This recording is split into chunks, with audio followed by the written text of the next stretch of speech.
Anda kembali menyaksikan berita utama di segmen Kompas Bisnis. Saudara Presiden Joko Widodo menyampaikan ucapan terima kasih kepada Pangeran Sheikh Mohammed bin Zayed Al Nahyan atas peresmian jalan bernama Presiden Joko Widodo di Abu Dhabi, Uni Emirat Arab. Ucapan terima kasih disampaikan Presiden Joko Widodo kepada Pangeran Sheikh Mohammed bin Zayed Al Nahyan melalui saluran telepon. Melalui laman Twitternya, Presiden mengatakan penamaan jalan itu menunjukkan hubungan persahabatan dan kedekatan rakyat Indonesia dengan Uni Emirat Arab.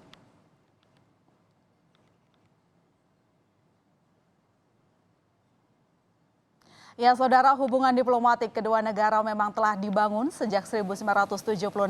Namun di masa pemerintahan Presiden Joko Widodo dan Pangeran Sheikh Mohammed bin Zayed Al Nahyan justru memperlihatkan hubungan kedua negara yang semakin mesra. Setelah nama Presiden Joko Widodo diabadikan sebagai nama jalan di Abu Dhabi, Uni Emirat Arab, menurut rencana sebuah masjid juga akan dibangun dengan menggunakan nama Presiden Joko Widodo di Embassy Area Abu Dhabi.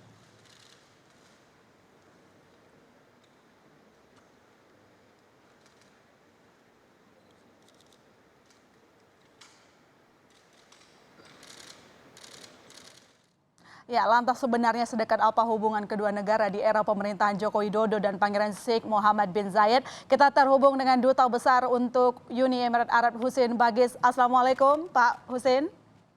Waalaikumsalam, apa kabar? Baik, semoga Anda juga sehat di sana. Pak, ini sudah 1976 kita memulai membangun hubungan Indonesia dengan Uni Emirat Arab. Namun sekarang tampaknya kita makin mesra. Apa yang membuat Indonesia dengan Uni Emirat Arab semakin mesra? Baiklah, jadi hubungan sebenarnya antara Indonesia dengan Uni Emirat Arab sejak lama sudah sangat baik. Dan sekarang dengan adanya Pak Jokowi semakin mesra dan semakin dekat.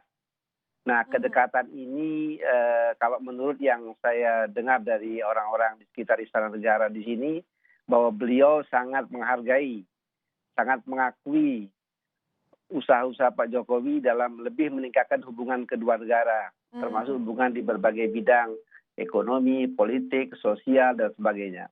Oke, lantas Yang saya tangkap.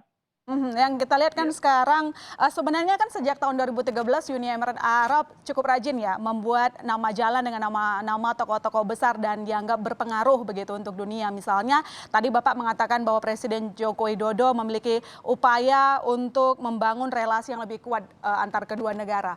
Apakah itu menjadi alasan satu-satunya mengapa tampaknya Uni Emirat Arab memiliki hubungan dekat dengan Indonesia? Karena Anda sempat mengatakan bahwa ada negara yang juga sirik sama kedekatan kedua negara.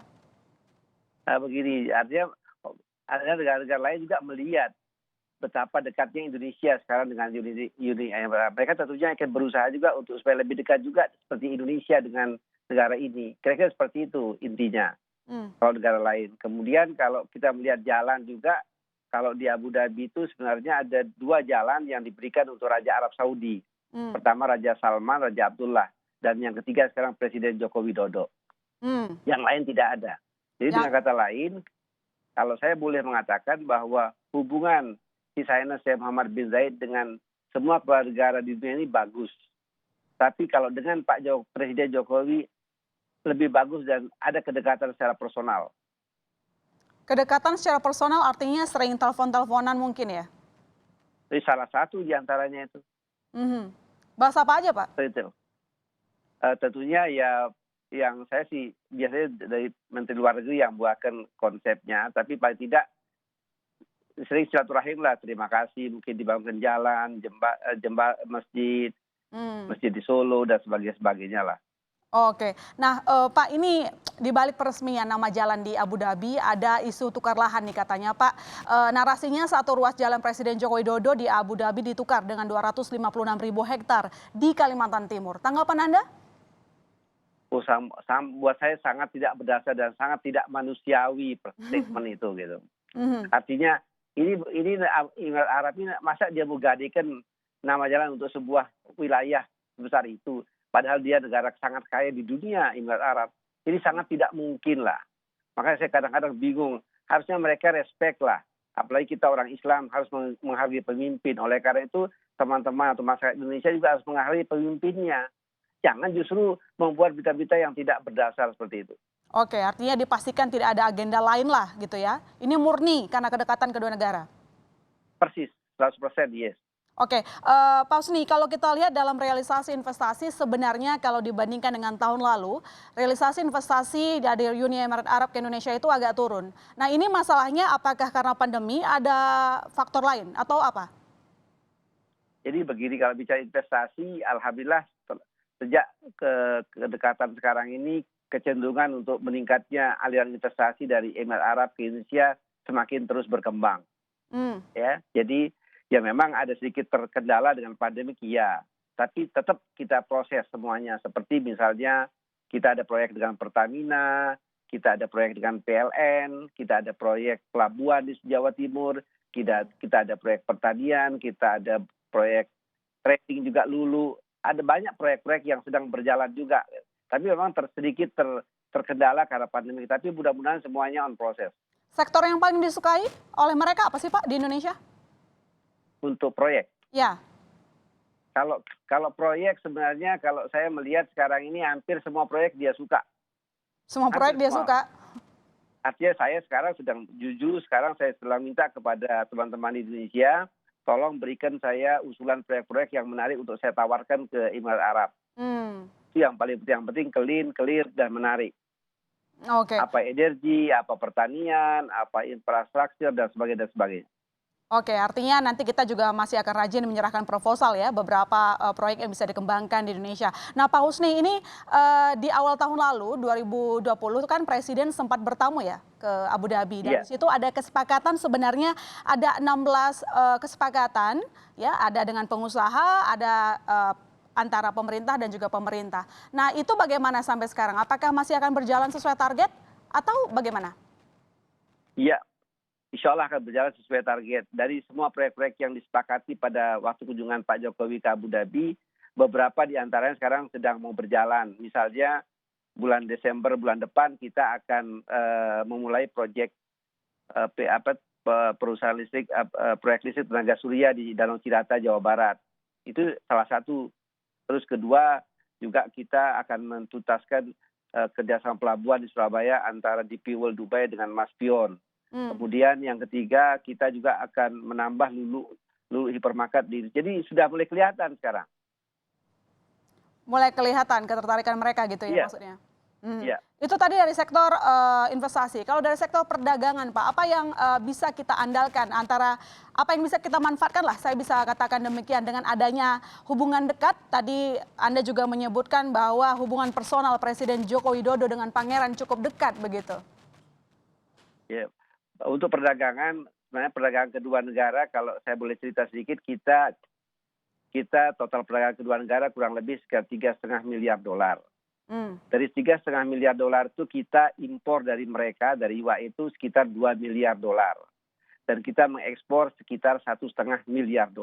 Jadi kita masih ada defisit kurang lebih $500 juta. Itu defisit kita. Kita akan terus berusaha sekarang bagaimana lebih meningkatkan ekspor kita ke UAE. Caranya apa? Cara yang sudah disiapkan apa Pak kira-kira? Selalu kami sampaikan ke teman-teman di Indonesia bahwa bagaimana Anda berusaha tingkatkanlah daya saing supaya kita bisa bersaing barang kita di UAE. Itu yang paling pertama. Terus kedua kita juga menjajaki bisnis barang-barang yang misalnya peralatan militer, mungkin ada pesawat CN-235, ada dari Pindad dan sebagainya untuk mendapatkan nilai yang lebih. Itu yang kami coba create sekarang. Di samping kita juga ekspor batu bara, kita juga mau coba cari seal untuk maintenance misalnya dari PJB untuk maintenance beberapa power plant di UAE. Semua kita coba usahakan. Jadi tidak mesti barang, tapi jasa juga kita akan masukkan kemari. Oke, Pak Husin, kalau di tahun 2020 tampaknya memang tadi Anda menyebutkan investasi dari Uni Emirat Arab agak sedikit lebih rendah dibandingkan tahun lalu karena adanya pandemi. Artinya apakah kita boleh berharap di tahun depan dan tahun-tahun berikutnya sudah ada perbincangan mungkin dengan pemerintah di sana bahwa ada beberapa sektor-sektor yang tengah dilirik untuk ditambah jumlah investasinya atau mereka melakukan pelebaran ruang sektor mana yang mungkin menjadi tambahan sektor yang mungkin nanti mereka akan menambah investasinya ke sana? Begini, jadi pasti ya, akan meningkat iya. Ambil contoh sekarang misalnya kita rencana mau minggu depan ini saya akan ketemu dengan Abu Dhabi Holding, akan berbicara bagaimana kita mendorong supaya ada Lulu di Jakarta cukup banyak. Lulu itu trading, retail market kayak Carrefour dan sebagainya. Kita akan buat lebih banyak. Kayak itu kalau dia ada lulunya banyak bisa memberikan kesempatan kerja buat rakyat Indonesia, barang-barang UKM juga bisa dan sebagainya. Itu yang trading. Kemudian yang untuk sektor lain kita akan develop sekarang pertanian. Kita lagi menunggu dari Indonesia kira-kira proyek apa yang bisa ditawarkan ke mereka untuk sektor pertanian karena mereka tertarik juga di sektor pertanian. Di sektor pertanian, tanaman apa, Pak? Ya, saya sudah sampaikan sama mereka, paling tidak bisa mereka membantu Indonesia untuk food security-nya, terutama untuk mengurangi impor Indonesia. Misalnya kita impor gula, kita impor bawang putih, kita impor beras, kita impor soybean. Nah, kalau mereka bisa develop ini, tentu akan kita sangat respect. Nah, itu sedang saya tunggu sekarang informasi dari Jakarta mengenai mana tanah-tanah yang bisa kita tawarkan kepada mereka. Oke, sejauh ini respon mereka gimana? Dan nanti komoditas yang akan diserahkan prioritas dari Indonesia itu apa dari sektor pertanian? Ya, artinya mereka setiap hari telepon saya, banyak orang telepon saya sekarang. Kapan kita bisa ke Jakarta? Apa yang kira-kira bisa kita kembangkan di Jakarta? Jadi mereka sudah siap ke Jakarta, mau ke Indonesia, para pengusaha di sini. Komoditasnya apa, Pak? Boleh disebutkan? Kalau kita bicara pertanian, kita mengarahkan mereka untuk bisa mengembangkan komoditi yang banyak kita impor. Misalnya apa? Misalnya kita impor tebu atau gula ya banyak. Kita mengembangkan tebu, industri gula. Terus kita mau impor bawang putih, kita banyak impor. Ketiga kita banyak untuk tempe, tahu kita banyak soybean, kita coba kembangkan di Indonesia. Dan terakhir beras, 4 komoditi. Dan itu mereka sudah saya berikan keterangan itu kepada para investor di UAE. Tinggal kita menunggu sekarang. Tinggal menunggu, tapi sudah diberitahu apa yang menjadi target pemerintah begitu. Nah, kalau di sektor energi yang mungkin salah satu sektor yang paling dekat ya antar kedua negara, bagaimana perkembangannya, apa nanti targetnya mungkin di tahun depan? Tahun depan kita harapkan sekarang ini sedang ada studi lebih detail mengenai kerjasama proyek refinery Cilacap. Di Cilacap itu kita akan kerjasama antara ADNOC dengan Pertamina. Kita akan membuat integrated. Jadi ada refinery-nya, ada petrochemical-nya, ada retail dan sebagainya. Itu sedang di studi. Kita harapkan awal tahun depan studinya selesai dan menarik untuk dikerjasamakan. Kemudian juga ada proyek di Balikpapan, ada proyek di Andaman, ada beberapa energi yang sedang kita garap sekarang dengan Indonesia. Oke, pertanyaan terakhir saya Pak Husni, dari hubungan dekat yang bisa mempermudah cara komunikasi kita, apa yang sebenarnya dibutuhkan oleh baik investor, pengusaha maupun pemerintah di sana terkait dengan iklim investasi di Indonesia atau dari segi sektor perdagangan yang mungkin perlu masih diperbaiki Indonesia sehingga transaksi kita dalam perdagangan maupun cara kita membuka pintu investasi menyenangkan bagi mereka? Nah, salah satu yang menarik sekarang kita alhamdulillah kita sangat mendukung adanya Omnibus Law itu. Supaya tidak bisa menyederhanakan semua perizinan di Indonesia. Respon dari pemerintah sana terkait dengan Omnibus Law gimana, Pak? Sangat respect, sangat positif, sangat mendukung. Karena mereka berharap dengan Omnibus Law itu kita harapkan akan banyak mengalir nanti investasi dari UAE ke Indonesia. Karena lebih sederhana lagi izinnya. Sebagai contoh misalnya teman-teman saya di Mubadalah bilang, kalau saya mau investasi di Italia perlu waktu sebulan, 2 bulan clear. Tapi di Anda cukup lama. Nah mudah-mudahan dengan Omnibus Law ini tidak jauh beda lah kalau mereka investasi di tempat lain. Oke, baik. Terima kasih Pak Husni telah bergabung di Berita Utama. Tadi saudara sudah disampaikan hubungan dekat ini tampaknya bisa menjadi pintu yang lebar untuk Indonesia dalam memperluas investasi maupun hubungan perdagangan dengan Uni Emirat Arab. Terima kasih. Selamat malam waktu Indonesia Pak Husni. Terima kasih. Assalamualaikum.